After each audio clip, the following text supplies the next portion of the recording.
Como presidenta de SAP en México, ¿te ha tocado liderar o guiar transformación digital de miles de empresas? Llegaba un momento en que yo tenía corriendo 100 proyectos al mismo tiempo. Te estoy hablando desde Telmex, Cemex, hasta empresas súper chiquitas. ¿Qué patrones ves que distinguen a las empresas que logran adoptar tecnología exitosamente? Siempre son las mismas cosas que funcionan y también los mismos errores que hacen que no funcionen. A ver, te voy a mencionar algunos. Ella es Ángela Gómez, COO de Axo, el gigante de retail que opera marcas como Tommy Hilfiger y Victoria's Secret. Como la primera mujer en ser presidenta de SAP México, Ángela tiene más de 30 años de experiencia impulsando transformaciones digitales. ¿Qué crees que de este ciclo de inteligencia artificial se parece a los ciclos anteriores y que es diferente o único? Cuando tú adoptas tecnología, siempre tienes que asegurarte que hay un caso de negocio, encontrar un problema a resolver o un proceso a mejorar. Le pones tecnología y entonces viene el caso de negocio para hacerlo. Si mañana fueras nombrada CEO de una empresa tradicional mexicana, ¿qué decisiones tomarías en los primeros 90 días para implementar inteligencia artificial? A ver, primero llegaría a una empresa y trataría de entender cuáles son los retos que la empresa tiene, independientemente de la tecnología, Sabes cómo piensan los grandes corporativos y también estás viendo de cerca los retos de las startups de venderles a estos corporativos. Hay dos escenarios bajo los cuales yo les diría no le vendas a un corporativo. Empecemos con un poquito de tu historia. Estudiaste ingeniería de sistemas hace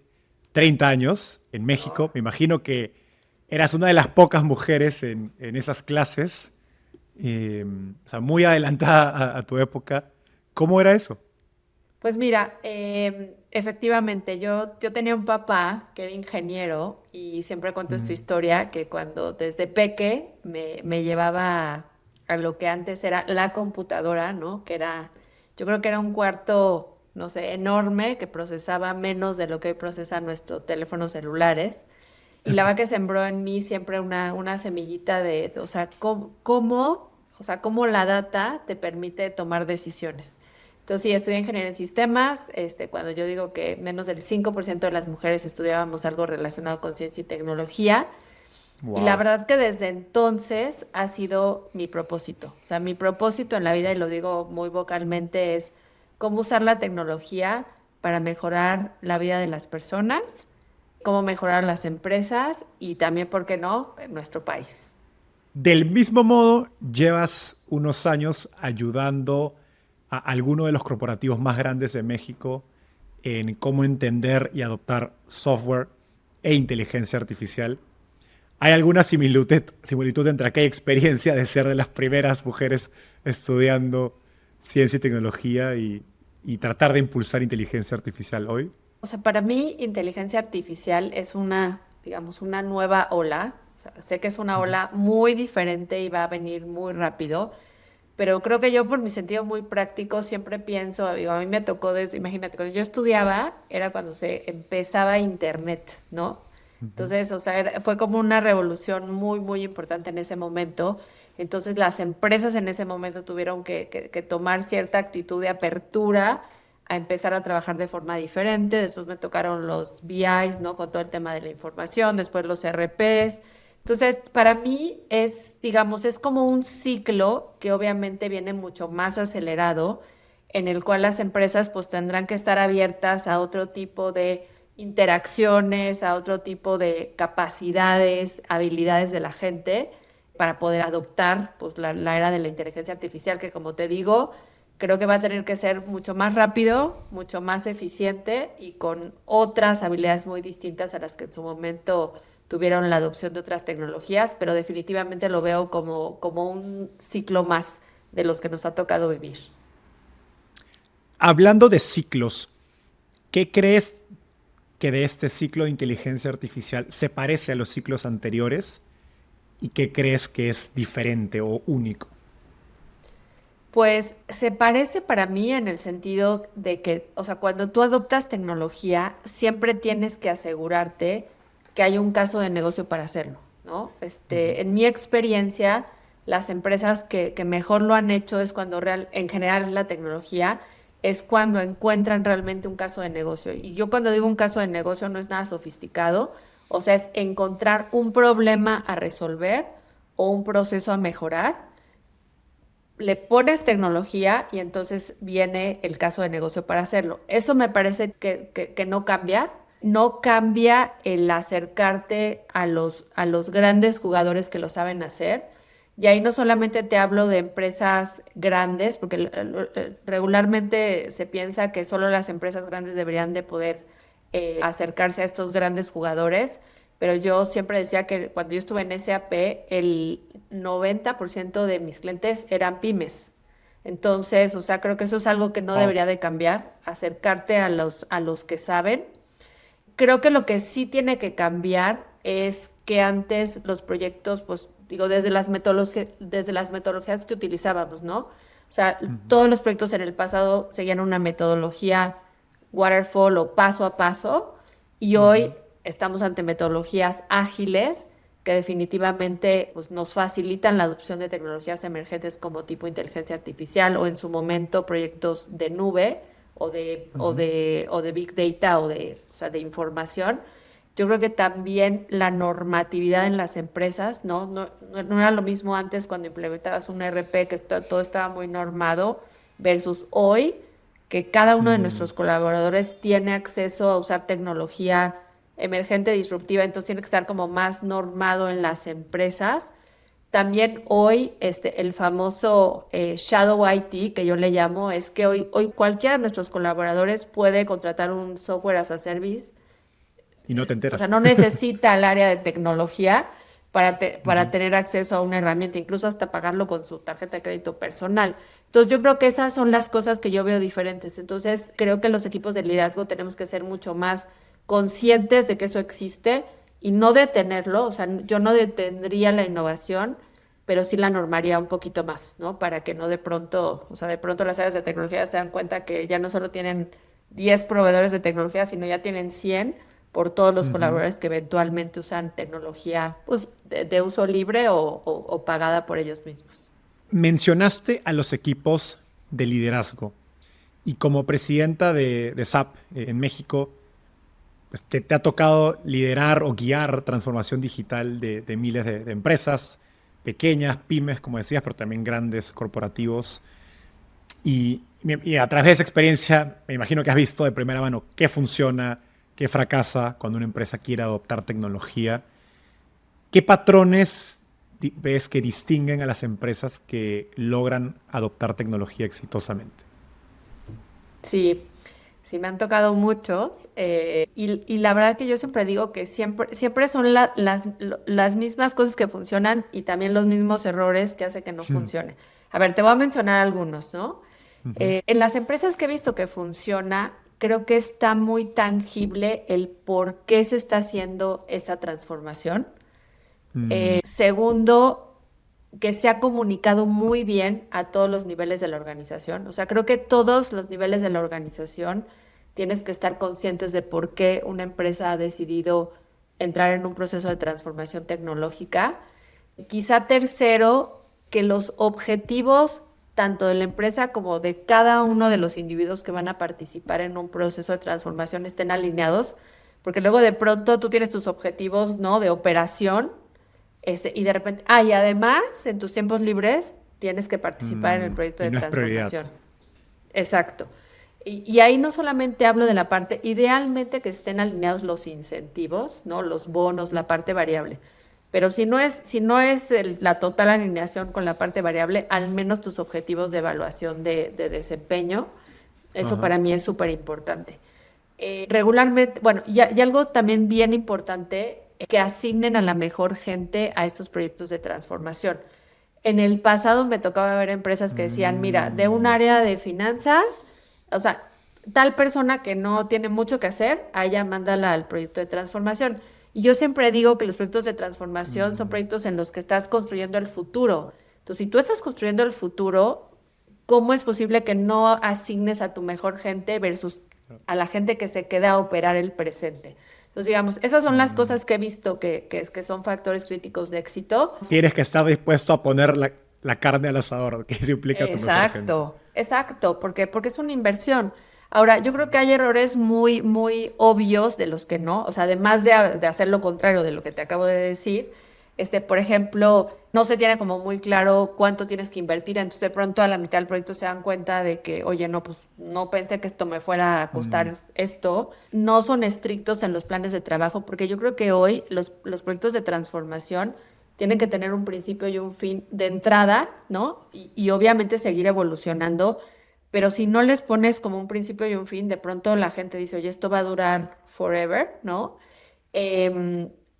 Después, una vez que hacen esa transformación, no transforman las estructuras organizacionales, o sea, como que ponen un sistema o una tecnología, pero no se aseguran de que las estructuras organizacionales respondan a esa nueva tecnología y a veces ni siquiera entrenan a la gente para utilizar una nueva tecnología, ¿no? Entonces, yo creo que son un poco los típicos errores y te lo juro, Enzo, que mira, yo lideraba, por ejemplo, en SAP, me tocó liderar por varios años el área del área de servicios y llegaba un momento en que yo tenía corriendo 100 proyectos al mismo tiempo.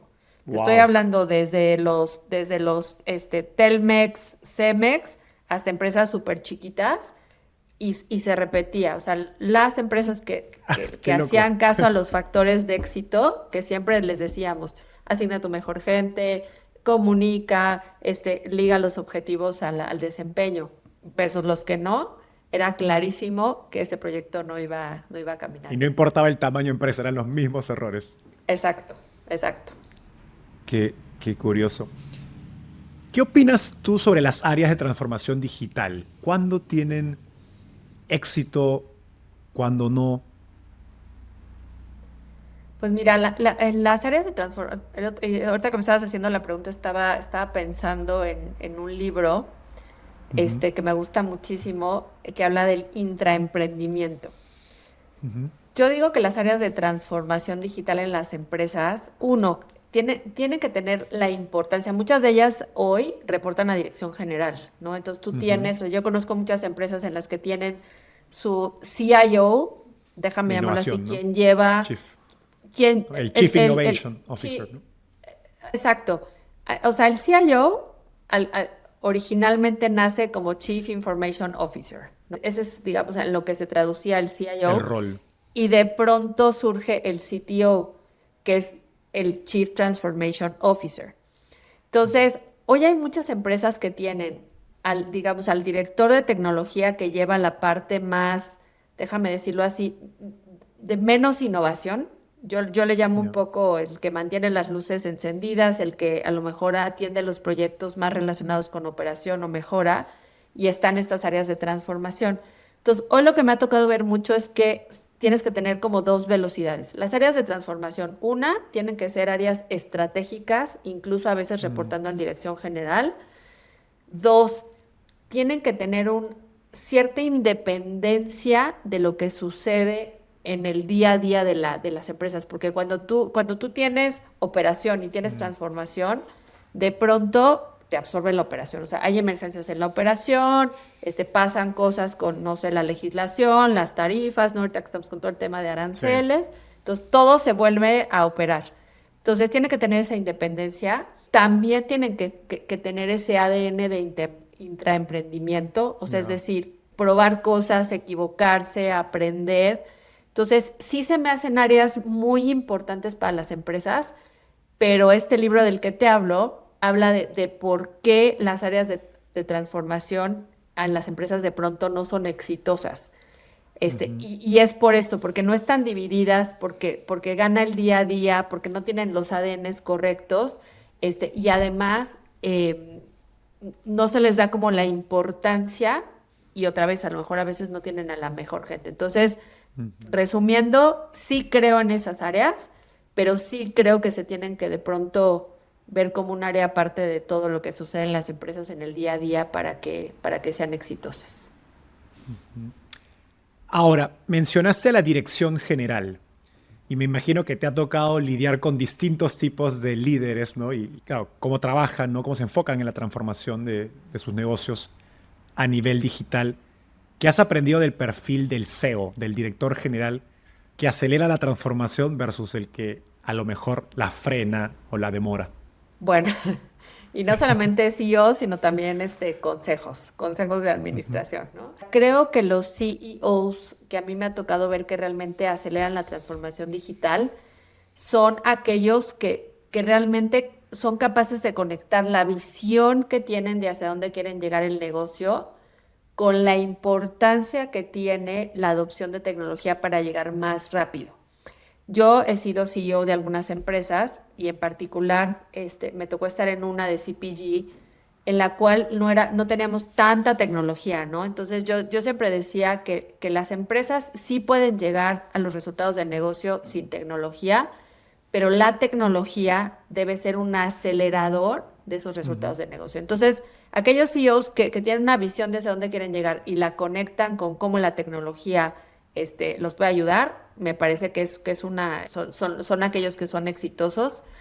Segundo, aquellos que son capaces de empoderar a los equipos para tomar decisiones, ¿no? Y no, oye, no, quiero adoptar esta tecnología, no, ¿sabes qué? Que a ver, preséntamelo. No, yo digo, yo opino, cuando a lo mejor el director general ni siquiera, o sea, su labor creo que no es ser experto en tecnología. Entonces, tener un buen equipo de tecnología, empoderarlo, creo que también celebrar, ¿no? Los pequeños logros y crear una cultura otra vez de errores, de aprendizajes, eso también me ha tocado mucho.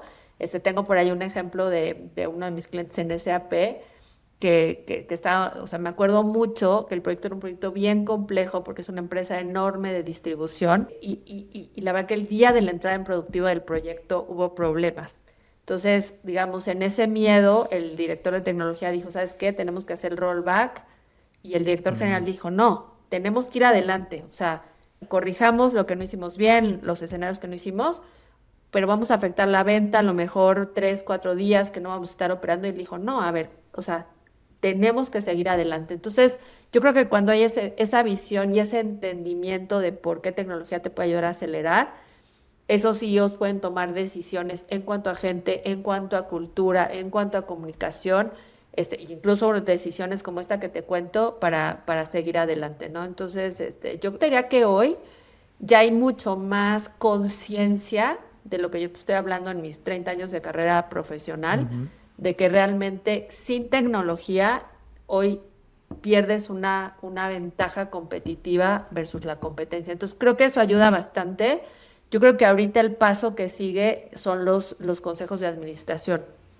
Yo tengo también la fortuna de ser consejera en empresas como, por ejemplo, Grupo Herdez, y regularmente, y también analizar mucho los consejos por otra asociación que pertenezco que se llama 50-50 Women on Boards. Y lo que está pasando hoy es que los consejos regularmente están formados por perfiles muy, déjame llamarlo, financieros, legales, riesgos. Y hoy esta presencia de consejeros con conocimiento de tecnología se vuelve súper importante porque tú traes la conversación de tecnología al board, otra vez no porque esperes que todos los consejeros sean expertos, pero creo que poner el tema sobre la mesa hace que se aprueben iniciativas, que se aprueben inversiones y eso al final pues se transfiere al director general y a todo el equipo de liderazgo para hacer suceder las cosas. En los últimos meses he conversado con muchos directivos de grandes empresas en Latinoamérica y todos me dicen lo mismo. La mayoría de proyectos de inteligencia artificial suenan lindos en el pitch, pero no llegan a resultados. Consultorías, integraciones, reuniones y meses después las decisiones siguen tomándose con las hojas de cálculo que tanto tiempo nos toman preparar. Ese es el costo oculto de la complejidad. No es solo dinero, sino que pierdes velocidad para ganar. Por eso, estoy feliz de presentarte a Arcam, el patrocinador de este episodio. Arcam es una plataforma que unifica todos tus sistemas en una sola fuente confiable de datos y les aplica inteligencia artificial lista para operar. Cuando hablé con su fundador, Mao Sepúlveda, me contó que buscan aplicaciones reales en el menor tiempo posible. Eso se traduce en pronósticos de ventas, alertas de inventarios, cierres financieros y reportes contables automáticos, entre otros casos de uso que impactan directamente en tus resultados. Todo esto con datos en tiempo real y en los que todos confían. Eso es lo que me gusta de Arcam. no solo venden software, sino que entregan resultados operativos. Rápido y listo para escalar en la era de la inteligencia artificial. Si quieres verlo en tu empresa, visita arcam.tech/startupeable y agenda una demo. Arcam es ARKHAM. Ahora sí, de vuelta al episodio. Estamos en un momento particular por inteligencia artificial, ¿no? Y cada semana salen nuevos modelos, nuevas aplicaciones y uno puede entrar a Twitter o LinkedIn y perderse todo el día viendo las cosas nuevas que están saliendo. ¿Qué ves hoy a CEOs que consideres tú que estén mejor posicionados para aprovechar esta ola de inteligencia artificial, hacer justamente para posicionarse, para estar informados? ¿Qué cosas crees que ven que son rescatables para otros, quizás CEOs, directores generales que puedan aprender de lo que estás viendo? Sí, pues mira, el primero, reconocer que es algo que se tiene que hacer, ¿no? O sea, yo he tenido muchas conversaciones con CEOs y hay muchos que tienen como miedo, ¿no? O sea, miedo en el sentido de, o sea, yo creo que cuando tú hablabas de tecnologías como Internet o como los ERPs en su momento, pues, o sea, los CEOs decían, a ver, yo sé que necesito un sistema de contabilidad para operar, sé que necesito un sistema de compras, ¿no? Para comprar o de ventas para vender. Entonces, como que era algo que decían, a ver, son sistemas que ya están muy probados, que los necesito, pero yo creo que hoy el tema es el miedo a, entender cómo realmente una tecnología como inteligencia artificial me puede ayudar, porque lo que siempre digo es que la inteligencia artificial no nos va a reemplazar, nos va a hacer más inteligentes, o nos van a reemplazar profesionales que sí utilicen inteligencia artificial, ¿no? Si es que nosotros no la utilizáramos. Entonces, yo te diría, es como que reconocer ese miedo o esa incertidumbre o esas preocupaciones, acercarse a expertos. Yo siempre veo como dos caminos. Uno, acercarte a las grandes empresas de tecnología como Microsoft, Google, AWS o los mismos SAP, Salesforce, Oracle, porque al final todas esas grandes empresas ya tienen escenarios de inteligencia artificial dentro de la tecnología que muchas veces las empresas ya tienen. O bien acercarse con empresas, digamos, más de consultoría estratégica que te pueden ayudar a hacer como un roadmap de cómo ir adoptando los temas de tecnología, de inteligencia artificial. Entonces, yo creo que los CEOs que reconocen que se tiene que hacer y que dicen necesito ayuda, son los que mejor han ido adoptando o adaptando su empresa para asumir los temas de tecnología. Y te voy a decir otra cosa, yo creo que también los CEOs que han sabido invertir en talento para sus CTOs, CIOs, o sea, sus directores de sistemas de transformación, porque yo veo empresas que tienen gente muy talentosa en esos roles, entonces ahí como que suples un poco ese miedo que de pronto los CEOs tenían de no saber qué hacer. Entonces, si tú tienes ahí una persona muy fuerte, vas a saber que esa persona te va a llevar al camino al que tú quieres ir, ¿no? O al que al menos escuchas que tienes que ir. Lo que yo he visto a través de mis conversaciones es que hay grandes empresas, corporativos, que a lo mejor tienen un CTO que incluso a veces viene de haber trabajado en una gran empresa de tecnología como Google o Mercado Libre, ¿no? Y entiende estos temas y tienen como un approach, ¿no? Más agresivo, incluso de vamos a aprovechar esto, ¿no? Y luego otros donde el rol del CTO es más una persona de como IT, ¿no? de sistemas de información, que es más, como decías, mi trabajo es mantener lo que ya funciona y están más preocupados por no arriesgar lo que ya funciona más que pensar en cómo aprovechar esta tecnología hacia el futuro. Sí. Justo, yo te hablo de mi experiencia en Palacio de Hierro. Una de las áreas que tenía en mi cargo era tecnología. Entonces, cuando yo llegué al Palacio de Hierro, lo que me di cuenta es que, por un lado, o sea, retail es una empresa, es una industria como súper demandante, ¿no? Entonces, el keep the lights on o mantén la operación funcionando es una ultra prioridad pensando en que tienes, o por ejemplo, ahorita en Grupo Axo, que Axo tiene 7,000 puntos de venta. Entonces, no hay manera de no tener operando lo que existe. Pero por otro lado, en mi experiencia en Palacio me di cuenta que a lo mejor Palacio era una empresa que en su momento no había invertido tanto en tecnología. Entonces ahí es donde yo tomé la decisión de decir, yo tenía literal 2 CIOs, tenía el del Keep the Lights On y el de innovación. Entonces, sí creo, o sea, y regularmente al de innovación no le gusta hacer el Keep the Lights On y viceversa, honestamente. Entonces, creo que por eso es que estos, digamos, estas decisiones de qué perfil vas a contratar, y no estoy aquí diciendo que todos tengan que tener 2, pero yo creo que ahora la labor justamente de estos perfiles, directores de sistemas, directores de tecnología, es encontrar ese balance en decir, hacer un equipo abajo que les permita, por un lado, mantener la operación, el día a día, pero por el otro lado, cómo acelerar la adopción de tecnología disruptiva. Yo por ahí tengo una filosofía, o sea, ahorita que estamos en este momento en todos los temas de inteligencia artificial, agentes, Big Data, todo esto, es cualquier cosa que vayas a salir a buscar, a licitar, lo que sea, trata de pensar en inteligencia artificial primero, ¿no? AI first. Porque entonces, si no es como si salieras a comprarte un teléfono y decías comprarte el de 3 generaciones atrás. Entonces, oye, si ya voy a invertir en un teléfono, pues me tengo que comprar el mejor posible ahorita, claro, de tus posibilidades. Si no haces eso, de pronto siempre vas a estar quedándote atrás. Entonces, o sea, creo que es como balanceas esos dos perfiles dentro de un área de tecnología. Me encanta esto último que has dicho porque es perfecto puente para entrar al siguiente tema. Y es que quiero hablar de, básicamente, un manual práctico de inteligencia artificial para directores generales, para corporativos, a partir de tu experiencia como presidenta de SAP, donde, como dijiste, has visto de cerca cientos de implementaciones de software, ¿no? Pues, empresas grandes, pequeñas, por muchos millones de dólares en software comprado.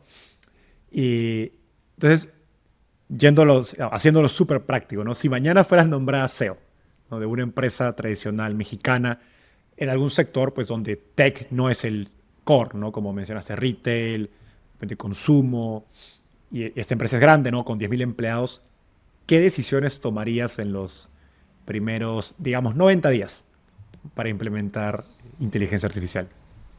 Bueno, yo te hablaba mucho de entender las áreas, ¿no? Justo en la mañana tenía una conversación con gente de McKinsey al respecto. A ver, primero, o sea, llegaría a una empresa y trataría de entender cuáles son los problemas, independientemente de la tecnología. O sea, trataría de entender cuáles son los retos que la empresa tiene, o sea, las cosas a resolver en general, ¿no? Yo soy una persona muy creyente de metodologías como Balance Scorecard, entonces siempre pienso como en 4 perspectivas, ¿no? Los retos financieros, los retos externos o de clientes, o sea, qué retos tenemos hacia los clientes, qué retos tenemos internos, cómo están nuestros procesos de negocio y qué retos tenemos en la parte de gente, ¿no? Son las 4 perspectivas de Balance. Entonces, una vez mapeados esos retos, ahí entonces vería en dónde creo que tecnología, claro, si yo soy un CEO que no soy un experto, pues aliarme o de gente interna que yo confíe que me puede guiar, o bien de gente externa, ¿no? Pero a lo mejor decir, de estas 10 prioridades a resolver, ¿cuáles son otra vez, pueden ser 3, 4, 5, qué tecnología me pudiera ayudar a resolver, ¿no? Entonces, una vez que es eso, o sea, tú conectas perfectamente un caso de negocio de decir, tengo que resolver esto y qué tecnología me pudiera ayudar. Ahora, algo importante es que esos proyectos o esas decisiones tienen que volverse proyectos o iniciativas estratégicas, porque si no, se van a juntar dentro de mis 100 prioridades que seguramente a las 2 semanas de haber entrado a una empresa voy a tener. Entonces, sí las marcaría como proyectos clave y sí les pondría un seguimiento, digamos, como de un comité especial para estos proyectos.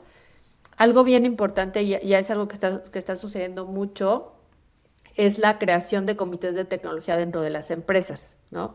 Yo tengo la fortuna también de poder liderar el comité de tecnología de Grupo BIS, que tiene empresa Su Carne Salud Digna, Y entonces los proyectos estratégicos de Es como si, transformación o de como si tecnología. fuera un consejo Exacto. especializado en tecnología. Exacto. Interesante.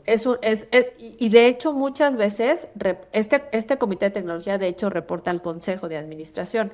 Entonces, esas iniciativas que dijiste, estos son los problemas core que necesito resolver y los voy a resolver con tecnología, les creas un seguimiento especial para asegurar que tienen a la mejor gente, que tienen presupuesto, que están en tiempo y forma. Y ese para mí es, créeme que lo he visto durante todos estos años, y a lo mejor un último es generar historias de éxito. O sea, yo creo que, imagínate que metes a estos proyectos a este cuidado especial y dices, son estos 4 proyectos de transformación que voy a hacer. Una vez que estás teniendo el éxito, que estás logrando el resultado que tú estabas esperando, tienes que comunicarlo. O sea, yo sí creo mucho en los temas de historias de éxito, porque luego de pronto se quedan en un laboratorio. Bueno, sí lo hicimos, pero nunca nadie celebra, nunca nadie cuenta las historias de transformación, o es más, hasta de aprendizajes. O sea, me pasó una vez con una empresa que no les fue bien en una primera implementación de un ERP. Fueron muy vocales con todo el equipo y dijeron, a ver, esta es la segunda vez que lo vamos a intentar. ¿Se acuerdan que nos equivocamos en esto, en esto, en esto y en esto? No podemos volver a cometer los mismos errores. Entonces, yo creo que, o sea, te diría, esas son, digamos, la manera para mí más sencilla en la que yo haría en estos 90 días, seleccionaría un poco qué quiero resolver, con qué tecnología y sobre todo medir. O sea, medir que realmente lo que yo dije que iba a pasar, o sea, esa mejora en procesos, ese problema que yo quería resolver, no te digo que lo vayas a resolver en esos 90 días, pero por lo menos en esos 90 días ya tendrías que tener muy claro cuáles son esas prioridades estratégicas que vas a atacar con tecnología. Me gustaría hacer doble clic en los posibles errores relacionados en particular a esta tecnología. Y para setear la pregunta te comparto un par de anécdotas, ¿no? Hace un tiempo hablaba con un director de innovación de una gran empresa en México y me compartía cómo estaban empezando a invertir mucho en toda la suite de Google de Gemini, que le estaban empezando pues ¿cómo se dice? Rollout, ¿no? Implementar en todos sus equipos, todos sus decenas de miles de empleados iban a poder utilizar esta tecnología. Y mi observación fue que interesante, como que lideraban la decisión o la adopción de inteligencia artificial comprando de un proveedor grande, que en este caso es Google. Y luego, hace poquito, literalmente antes de esta conversación que tenemos, hablaba con una, podríamos decir, startup o scale-up que ya factura decenas de millones de dólares. Es una empresa de software que lleva poco más de 10 años. Y están ahorita transformándose también con inteligencia artificial porque dicen, oye, esto también es una oportunidad para nosotros o un riesgo si es que no lo aprovechamos, ¿no? Y lo que me pareció interesante es que esta empresa, en lugar de ir a comprar software, primero lo que hicieron fue, partieron por, tenemos que todos utilizar esta tecnología en nuestras vidas personales para poder entender realmente cómo se puede implementar en nuestro producto o en nuestro servicio. Y antes de cualquier decisión de lanzar un producto o hacer una iniciativa, tenemos que realmente entenderlo en nuestra vida personal, ¿no? Antes de ir a comprar. Entonces me pareció como un paralelo interesante de como las reacciones de una empresa frente a la otra, ¿no? ¿Has visto tú, ¿no? como en ese tipo de actitudes? Y a lo mejor ambos pueden ser caminos correctos, pero también qué errores a lo mejor hay que estar atentos a realmente pues, aprovechar el poder de esta tecnología. Sí, yo digo, está muy interesante y creo que está muy alineado con... Yo tengo una filosofía que siempre les digo a los CEOs, como, o sea, digamos, ya hablando más de adopción de tecnología y específicamente inteligencia artificial. O sea, yo siempre les digo, a ver, primero que nada, asegúrate de que todos usan, muy conectado con lo que tú estás diciendo, asegúrate de que toda la gente en tu empresa usa lo que ya tienes. Y te voy a dar el ejemplo típico. Tú tienes un celular, yo soy, la verdad, soy iPhone, ¿no? Soy fan de iPhone. Y a veces te pones a pensar, o sea, ¿cuánto de todo lo que puedes hacer con el iPhone ocupas en el día a día, ¿no? O sea, muy poco. Mail, WhatsApp, Waze y los bancos, ¿no? Y la cámara. Entonces, primero, utiliza la tecnología asegúrate de que le estás sacando el mayor provecho a la tecnología que ya tienes. Ahorita tú hablabas de Google, a lo mejor yo te hablo Microsoft, o sea, ¿cuántas empresas tienen Microsoft y ya tienen los copilots y no los usan, ¿no? Entonces, uno, o sea, creo que muy alineado con lo que tú dices. Para mí el segundo paso es herramientas más sofisticadas que ya tengas, como yo te mencionaba al inicio, los SAPs, los Oracle, Salesforce, toda la tecnología que tú ya tienes hoy y que a lo mejor tienes de hace muchos años, ya hoy tiene incorporados escenarios de inteligencia artificial. Entonces te voy a dar un ejemplo, ¿no? Las tecnologías de forecasting en los ERPs. Antes se medían solamente con modelos estadísticos, hoy ya tienen modelos de inteligencia artificial para aprender. Entonces, asegúrate de que conoces todos aquellos escenarios de negocio que tus herramientas actuales ya tienen. Y el tercer paso es, para mí, ya meterte tú a desarrollar algo de cero, ¿no? Con inteligencia artificial. Entonces, creo que este escenario que tú contabas es un súper ejemplo de esto que te estoy diciendo, porque al final dices, o sea, si hoy tengo gran parte de mi equipo que ni siquiera sabe usar un ChatGPT, estoy en problemas. Exacto. ¿No? Que para mí ya es como la unidad más básica de inteligencia artificial. Entonces, creo que estamos alineados en eso, Enzo, y creo que son los pasos, digamos, más comunes que hoy las empresas tienen que hacer.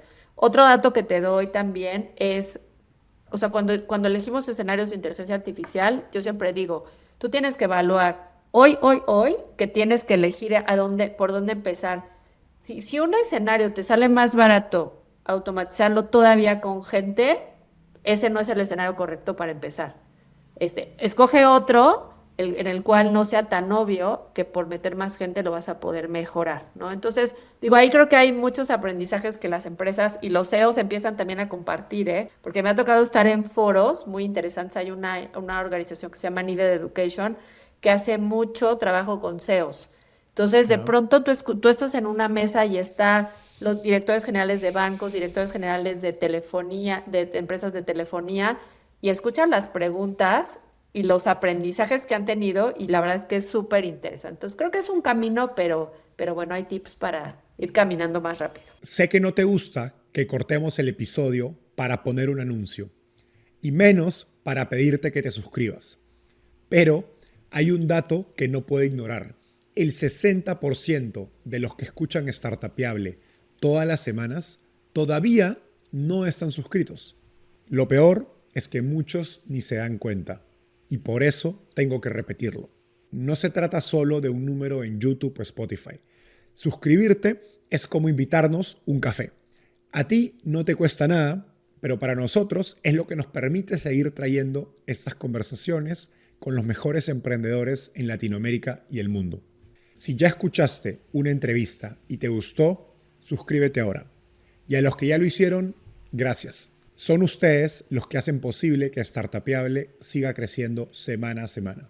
Mencionaste el tema de los salarios y me parece súper interesante, ¿no? De si puedes resolver un problema con gente o con tecnología, porque creo que también lo escuchaba mucho en la ola de SaaS, ¿no? Del Software as a Service, y que es un reto también cuando en Latinoamérica, pues para ciertos cargos, ciertas operaciones, pues los salarios son bajos comparativamente a Estados Unidos. Entonces, el incentivo a adoptar tecnología no es tan obvio, ¿no? Y creo que puede, es tan temprano inteligencia artificial que no sabemos qué va a pasar, pero a lo mejor la reacción de, no, para esto puedo contratar 5 o 10 personas, pues a lo mejor funciona en el corto plazo, pero por demorar la adopción de AI, terminas generando un riesgo para tu negocio en el largo plazo, cuando la tecnología ya no va a ser más potente que 5 o 10 personas, sino que 1000 personas, y obviamente no puedes contratar a 1000 personas, ¿no?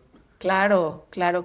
Sí, y mira, yo creo que esta parte de si te sale más barato con gente no es el escenario ideal, no significa como que contrates gente. O sea, si tú hoy tienes un equipo y de pronto dices, este problema ya lo tengo resuelto con gente, no me cuesta tanto, a lo mejor escoge otro. O sea, si tienes que priorizar inversiones. Pero hoy yo te digo, ya hay muchísimas empresas que están utilizando, por ejemplo, tecnología para entrevistas, ¿no? Yo tengo un caso ahí muy lindo de una empresa que tiene muchísimos puestos operativos. Entonces, esos puestos operativos de pronto sacan una vacante y tienen 50,000 aplicaciones en ese mismo día, ¿no? O sea, 50,000 Ya. interesados.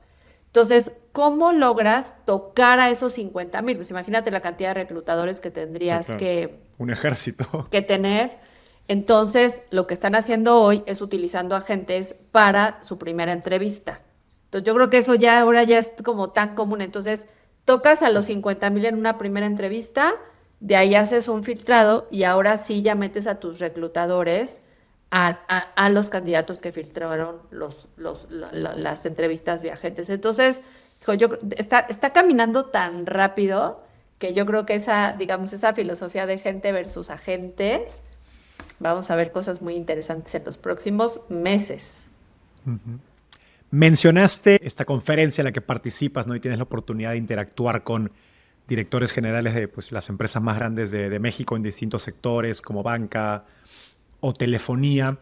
Y estoy seguro que eres amigo, has sido cliente o consejera, ¿no? De muchos de ellos. Perdón, fueron tus clientes y eres consejera.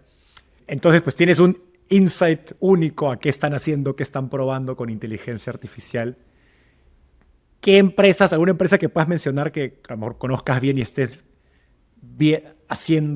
veas que es un ejemplo porque está dando pasos serios en adopción de inteligencia artificial? Y a lo mejor, ¿qué están haciendo diferente, ¿no? De lo que otros podamos aprender de esos ejemplos? Claro. Sí, mira, yo te platico, o sea, tengo muchos ejemplos, no podría yo a lo mejor mencionar a todos, pero sí, información pública, creo que un ejemplo que me gusta mucho es Grupo Herdes.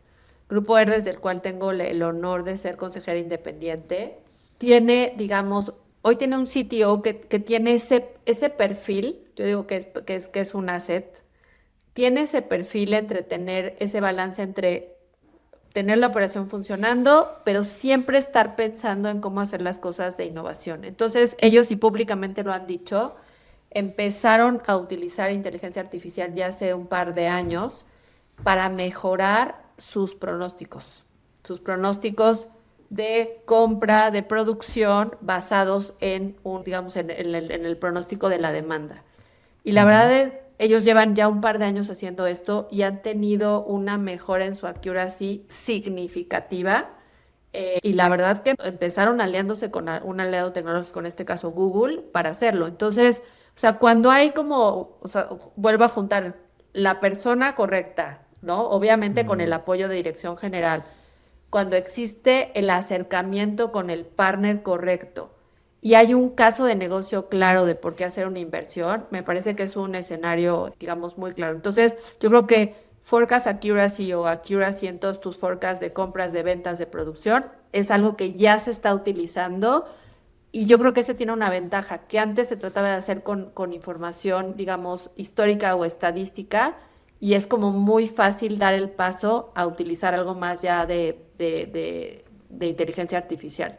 Segundo caso, yo te decía todos los temas de entrevistas, o sea, yo creo que el matching entre tratar de encontrar al mejor perfil para una posición y la posición, sobre todo en posiciones operativas, eso es algo que ya he visto en muchísimas empresas, o sea, yo creo que eso es algo que recursos humanos ya ha ido evolucionando mucho.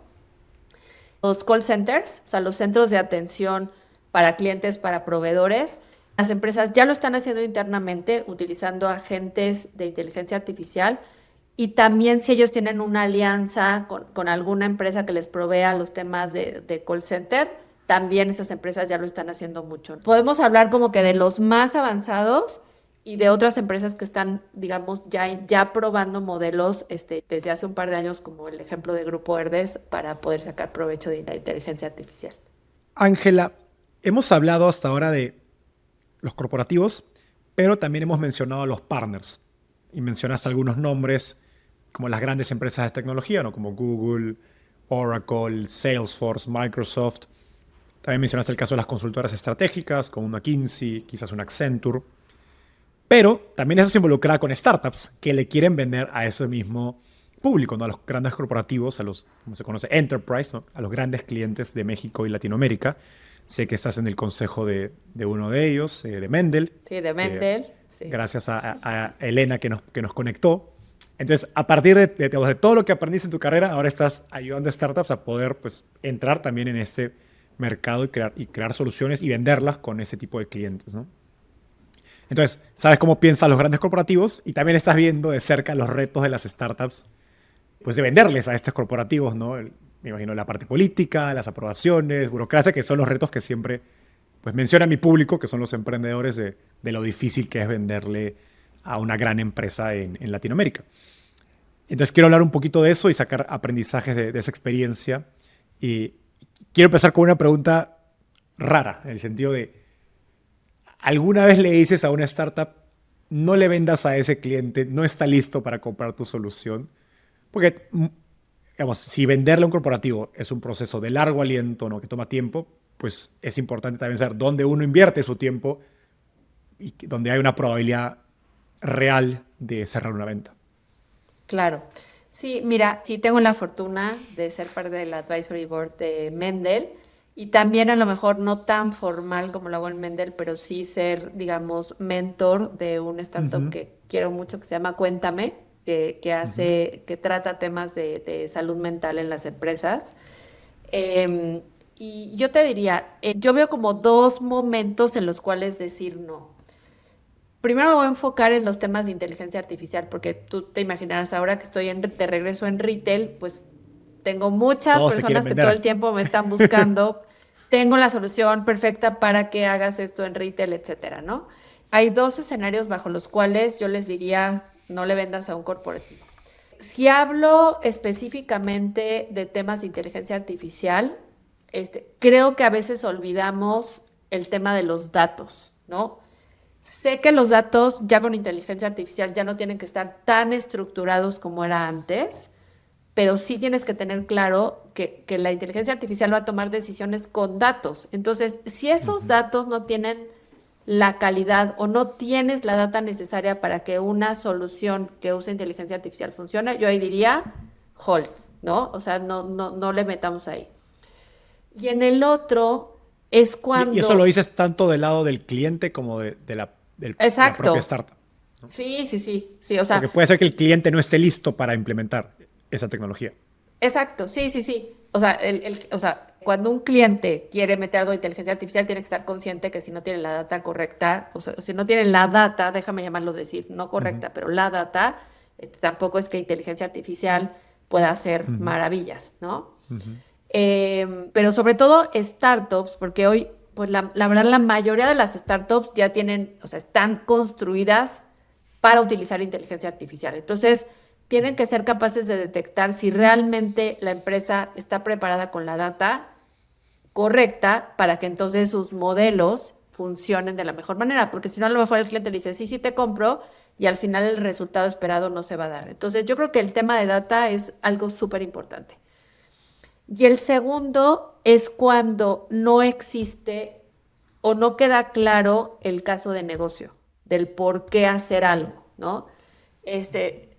A mí me ha tocado, por ejemplo, ahorita evaluar, yo siempre trato de dar la oportunidad de startups, ¿eh? O sea, cuando vienen conmigo y me dicen, oye, tengo un producto que puede ayudarte a tomar mejor, te voy a dar un ejemplo. El otro día vino una startup y me dijo, tengo la solución perfecta para ayudarte a tomar decisiones de dónde abrir una tienda y dónde no.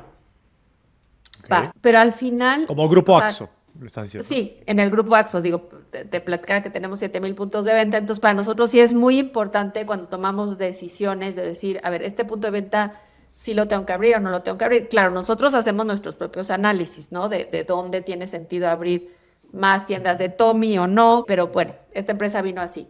Entonces, yo lo que le decía es, a ver, hoy yo ya tomo esas decisiones, o sea, por algo hemos llegado a tener esos 7,000 puntos de venta. Tengo mis modelos de decisión, entonces me tienes que demostrar el valor competitivo de usar tu motor de inteligencia artificial y ahí hablo también precio-valor para el cual yo pudiera cambiar.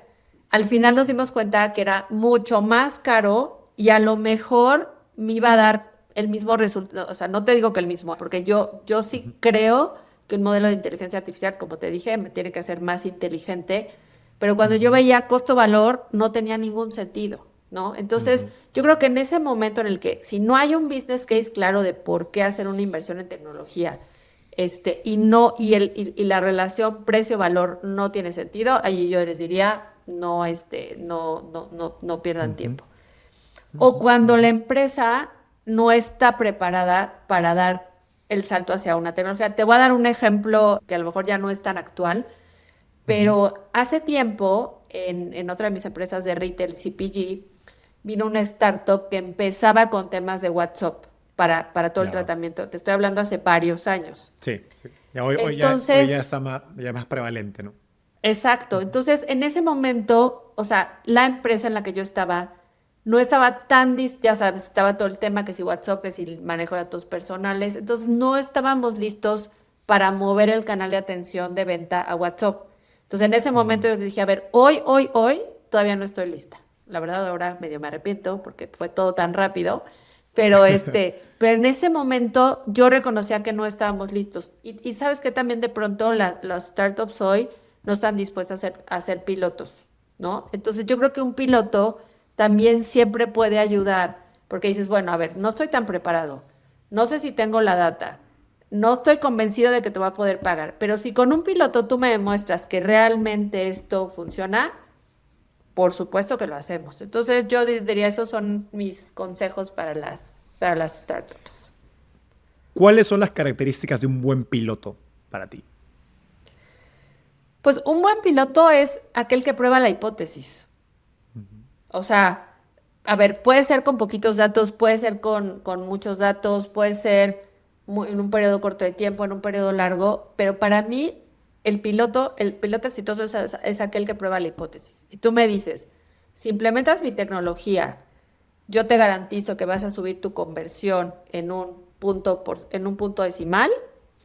Hagamos una prueba, en mi caso, ¿no? Ahora con una marca por un periodo de 2 meses. O sea, yo creo que hoy la tecnología está tan avanzada que yo creo que ese piloto no cuesta casi nada para una startup versus que si me logra demostrar la hipótesis, o sea, imagínate, si yo logro subir la conversión en todas mis marcas, pues ¿por qué no voy a adquirir la tecnología? Estoy seguro que te ha tocado ver startups que a lo mejor tienen una buena tecnología, un buen producto, que tiene impacto tangible a un corporativo y aún así pierden transacciones o pierden los contratos.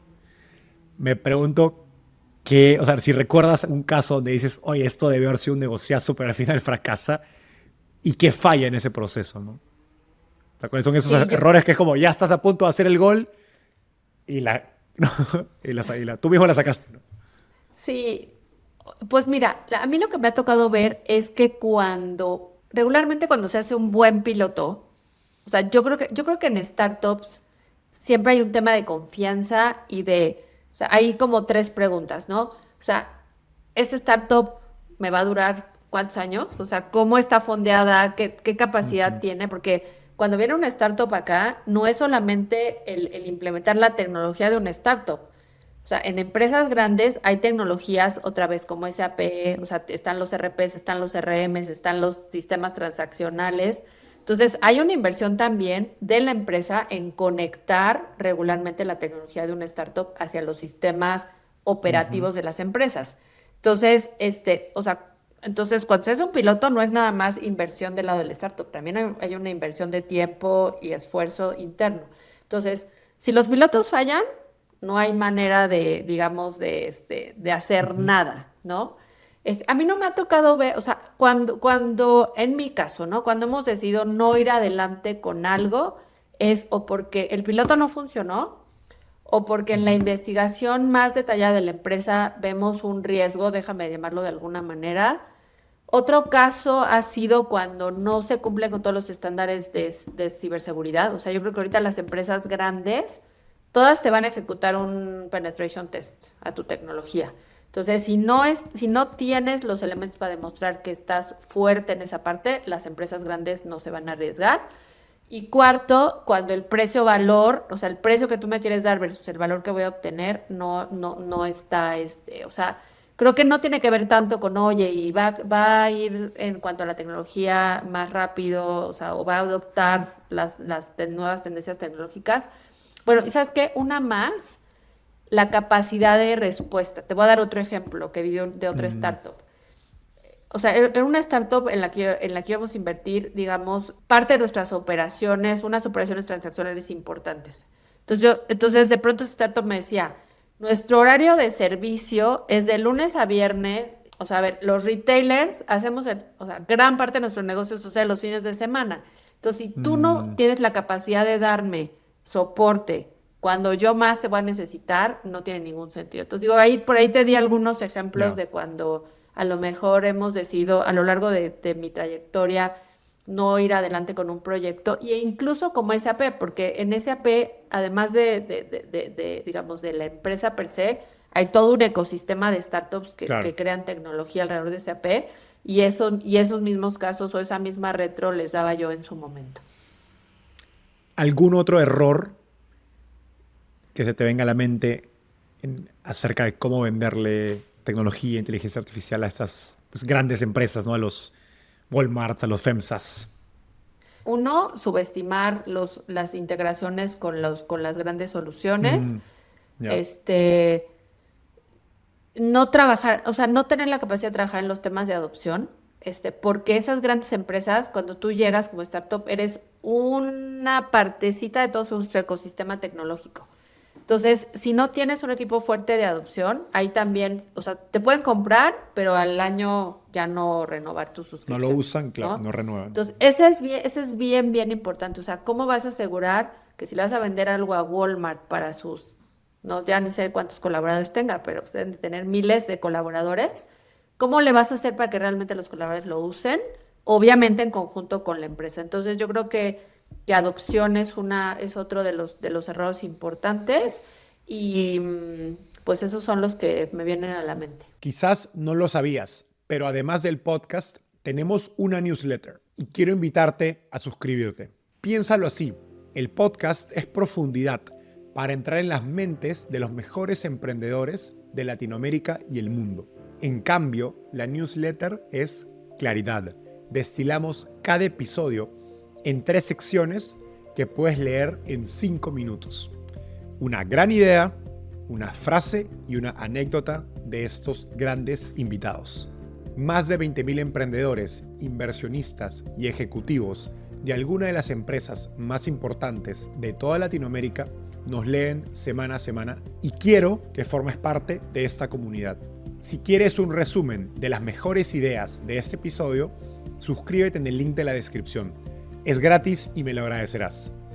Ahora sí, de vuelta al episodio. Algo que no podemos negar es que también muchas empresas son familiares. Entonces, hay un componente de relaciones, ¿no? En todas estas ventas a grandes empresas, incluso si le vas a empresas medianas, ¿no? Y entonces, pues no basta a veces creo que con tener, ¿no? O no es condición suficiente tener el mejor producto o tener la mejor adopción, sino que también hacer esas relaciones de alto nivel, ¿no? Y implica pues conocer a los dueños o tener algún relacionamiento. ¿Cómo piensas sobre eso, ¿no? ¿Y qué pesa más? ¿O tienes que hacer ambas cosas desde construir el caso de negocio o también pues hacer más la parte de relacionamiento con la alta dirección o incluso familias si es que es necesario? No, sí. Yo creo que son las dos cosas. A ver, está súper comprobado, yo misma te lo decía, que para que las empresas adopten tecnología, tiene que venir desde la cabeza. Entonces, yo creo que el tener la llegada a un dueño, a un director general, o sea, es un must, ¿eh? O sea, yo, por ejemplo, cuando trabajaba en SAP, te puedo decir que de las 500 empresas más importantes de México, hoy conozco personalmente a lo mejor a 150 CEOs, o sea, esa era mi labor. Wow. O sea, ¿cómo realmente tengo esa llegada, y no solamente para ventas, sino, o sea, yo siempre le decía, yo me acuerdo mucho que tenía un cliente que durante el proceso de ventas, como que no me hacía caso, ¿no? Entonces, al final del día decidieron comprar la tecnología de SAP, y el día del kickoff del proyecto, le digo, o sea, nunca me tomó una llamada el director general. Wow. Y el día del kickoff del proyecto, que me vio ahí, le digo, hoy te puedo decir, o sea, vine porque ahora tú me vas a necesitar a mí. O sea, vas a necesitar mi teléfono, porque si algo no va bien en el proyecto, vas a querer tener mi contacto. Entonces me dice, buen punto. ¿no? Entonces, yo creo que yo creo que no es solamente para el proceso de venta, sino también esta relación a los altos niveles y el alto nivel del startup, ¿no? Por ejemplo, Ale de Mendel, yo siempre, o sea, siempre les digo, tienes que tener el teléfono de Ale, ¿no? Entonces, una, sí tener la relación, pero otra es que si tú no trabajas también digamos, en los usuarios en los que van a ser los decision makers, esto no va a caminar, porque el director general te puede decir, oye, me vino a ver tal startup, me pareció interesante su tecnología, evalúenla.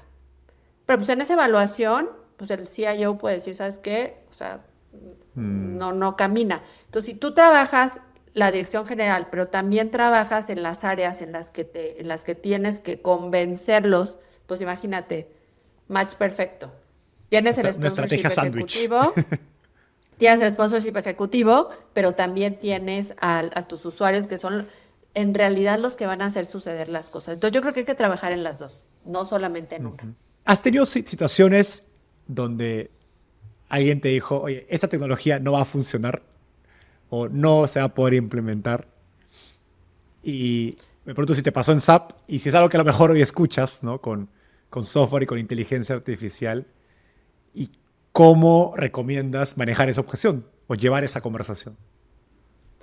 Sí, claro, no, 1000 veces. O sea, imagínate que si te estoy diciendo que el 80% de las empresas, 85% de las empresas que eran mis clientes en SAP eran pymes, o sea, imagínate cuando una pyme tiene que decidir si va a invertir en una tecnología o si compra un camión o si le invierte más a su plata. O sea, es una decisión compleja o si nunca ha implementado un sistema de ese calibre.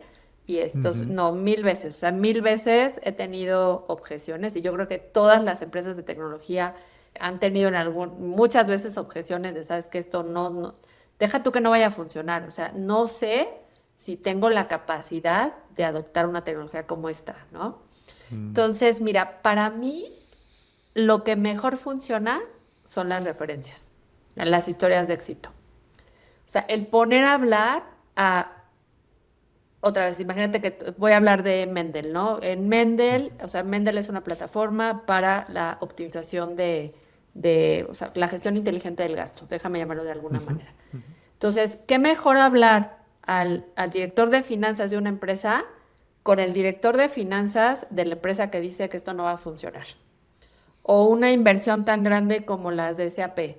¿Qué mejor poner a hablar al director general de una empresa que ya lo hizo con otra? Entonces yo te diría, el arma secreta para mí son las referencias, porque o sea, cuando alguien no está convencido o tiene una preocupación o tiene miedo, el hablar con alguien de su misma industria, de su tamaño de empresa o de otro tipo de industria, porque hay muchas veces que las empresas de pronto dicen, oye, no, yo no voy a hablar con mi competencia, pero ponerlos a hablar con alguien con el cual se puedan sentir identificados otra vez de CEO a CEO, de director de finanzas a director de finanzas, de director de recursos humanos a director de recursos humanos, y que ellos se platiquen esas historias de éxito. Creo que para mí eso es lo que realmente viene, al menos en mi experiencia, lo que nos ha ayudado a convencer. Y es más, eso ayuda porque pues al final se crea una red de contactos, porque yo siempre creo que hay aprendizaje, tanto de los que ya lo hicieron y aprendieron, como del que lo va a hacer ahora, a lo mejor en una versión más evolucionada y también puede decirle al otro que ya se migra a la nueva versión. Entonces se empiezan a crear relaciones de confianza para compartir. Entonces eso es algo que a mí me ha funcionado muy bien. Ángela, hablemos un poco del futuro para ir cerrando la conversación. Has vivido 3 grandes olas tecnológicas a través de tu carrera: el ERP, la migración a la nube, ahora la inteligencia artificial. Y estoy seguro que en cada una hubo CEOs que se hicieron pues, preguntas correctas, ¿no? Estuvieron atentos y transformaron sus empresas, otras que se quedaron atrás. Hoy con inteligencia artificial, ¿qué preguntas crees que deberían estarse haciendo los CEOs? Y a lo mejor no se están haciendo activamente. Sí, pues definitivamente una que sí se están haciendo, me consta, es cuándo y cómo, ¿no? O sea, cuándo les digo ayer y cómo, pues aliándote, ¿no? O sea, ¿cuándo ayer? Pues sí, la verdad. y cómo aliándote con las personas correctas. Entonces, esa sí es, digamos, esa sí es una pregunta que hoy creo que está en la mente de, o sea, a lo mejor hay algunos que la dicen, hay otros que no la dicen, pero yo creo que vive en el corazón de todos los CEOs. Yo en mi caso, por ejemplo, hoy tengo la responsabilidad, claro, de desarrollar la evolución, o sea, el roadmap tecnológico de los siguientes años de AXO, junto obviamente con mi director de tecnología, con mi CTO, y es una alta prioridad para nuestro director general, ¿no? Yo creo que la pregunta que hoy muchos no se han hecho, y eso también está, digamos, súper comprobado, y bueno, ya sabes, están los ejemplos de los Blockbuster y de los, o sea, de muchas empresas que han desaparecido, BlackBerry ya iba a decir que ya la olvidaba y yo la amaba, o sea, ¿qué pasa si no? O sea, ¿qué va a pasar con mi empresa si no adopto esta nueva tecnología? Eso es algo que sobre todo las empresas que les está yendo bien no se lo preguntan. Y yo creo que el aprendizaje, por lo menos de las empresas que a mí me ha tocado ver evolucionar a lo largo de estos 30 años, son las empresas que todo el tiempo se están preguntando, ¿qué pasa si no hago esto? ¿Qué pasa si no cambio mi producto? ¿Qué pasa si no me rebrandeo? ¿Qué pasa? Y eso es donde creo que ahorita no hay algunos que no lo están haciendo. Ángela, hoy, como hemos hablado, la inteligencia artificial está en boca de todos, ¿no? Los medios, los políticos, los líderes de las empresas más grandes. Si pudieras cambiar una cosa sobre cómo se está hablando de inteligencia artificial en México, ¿qué sería? Pues o sea, primero que sí se hable seriamente. A ver, yo siempre he sido muy vocal. Tú sabes, yo fui presidenta de la MITI, que es la Asociación Mexicana de la Industria de Tecnologías de Información, y creo que siempre fui muy vocal en decir que cualquier tipo de tecnología, no solamente inteligencia artificial, si no se habla para las pequeñas y medianas empresas, este país no va a caminar, la verdad. Yo me acuerdo mucho que hablábamos de los temas de nube, o sea, antes de que inteligencia artificial se volviera el tema, hablábamos de mover a las empresas a la nube. Y yo decía, pero es que hay empresas que hoy están un paso atrás de la nube, o sea, que ni siquiera tienen sistemas para automatizar sus operaciones, para tomar papel decisiones. y lapicero. Entonces, yo te diría, tener o sea, este país está hecho de pymes, entonces la conversación de cualquier nueva tecnología y hoy inteligencia artificial debería de estar centrada en los temas de las pymes, porque las grandes empresas ya lo están haciendo. Tienen dinero para hacerlo, unas más rápido, otras digamos, más lento, pero todas van a ir hacia allá, como fueron en algún momento hacia los ERPs, dos pymes. Y el segundo, Enzo, todo el tema, digamos, legislativo de inteligencia artificial. O sea, creo que hoy es urgente que, por eso te decía que de verdad, gobierno, academia, empresarios, nos enfoquemos en entender cómo acelerar la adopción normativa de inteligencia artificial. Y no estoy hablando la normativa, déjame llamarlo legislativa, o sea, porque sí hay ahí, pues hay temas de copyright, hay muchos temas. Pero cómo le facilitamos a las empresas, así como les normamos las 8 horas de trabajo, como les normamos muchas cosas, el sí ayudarlos por un lado con algún tipo de incentivo, y por el otro lado, a cómo facilitar el que las empresas empiecen a crear todo este tema de políticas de cómo realmente utilizar inteligencia artificial. Entonces, creo que el tema ético me parece que es una prioridad, y pymes. Eso es lo que cambiaría o aceleraría más bien, porque sí se está empezando a hablar, pero creo que no se ha acelerado tanto la conversación. Ángela, los jóvenes que hoy se están graduando de las universidades entran a trabajar a un mundo diferente, ¿no? Donde la IA va a automatizar muchas tareas, muchos trabajos. Y obviamente has estado en empresas grandes, has contratado a mucha gente, desde puestos operativos, puestos comerciales, puestos de tecnología.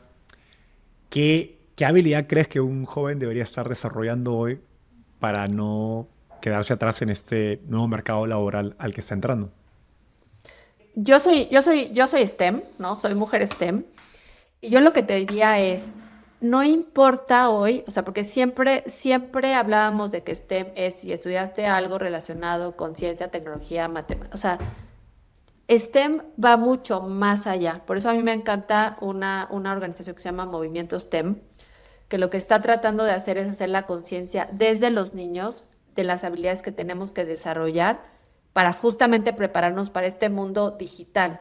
Entonces, dado que la inteligencia artificial no va a sustituir nuestra capacidad emocional, todos los temas de síntesis avanzada, todos los temas de creatividad, creo que hoy los jóvenes tienen que sí entender, obviamente, pues todos los temas de tecnología. O sea, entender tecnología es un must. Y yo creo que hoy todas las escuelas ya están trabajando en eso, ¿no? Obviamente las privadas más que las públicas, pero creo que ahí sí, pero que realmente se preparen con esas capacidades, digamos, más suaves, que son las que realmente la inteligencia artificial no va, o sea, no hay manera, porque a veces se nos olvida, pero inteligencia artificial es data. O sea, la inteligencia artificial toma decisiones con base en datos. Por eso es que hay tanta preocupación por los miles de centros de cómputo que ahora tenemos que tener para que la inteligencia artificial funcione. Independientemente de lo que estudien, tienen que desarrollarlas y además asegurarse que entienden y pueden tener una conversación, temas de tecnología, porque hoy ya está comprobado, incluso estudios de McKinsey, que las empresas que tienen cuerpos directivos en los cuales todos entienden de tecnología, hoy tendrán mucho más avance que las que no necesariamente todos en el cuerpo directivo entienden lo que significa la tecnología para que sigan evolucionando. Una pregunta divertida para cerrar. Si fueras presidenta de México por un día, ¿qué harías para acelerar la adopción de inteligencia artificial? Ay, pues muy conectada con lo que te dije. A ver, yo soy una persona de construir puentes, la verdad. O sea, yo creo que digamos, el presidente o la presidenta de México no tiene una varita mágica, entonces tiene que construir esos puentes con academia, con empresarios, que es lo que ella está tratando de hacer, pero sí pondría el tema de la adopción tecnológica como prioridad 1, porque sí creo que este país, y es parte de mi propósito y mi misión, si no tenemos tecnología como un tema clave en la agenda, digamos, nacional, sí vamos a seguir avanzando, o sea, pero podríamos avanzar mucho más rápido que lo que estamos avanzando el día de hoy. Entonces, definitivamente, imagínate, una presidenta STEM con todo 30 años en tecnología, creo que sí sería algo que pondría en la agenda como número 1. Ángela, gracias por el tiempo. La charla estuvo espectacular.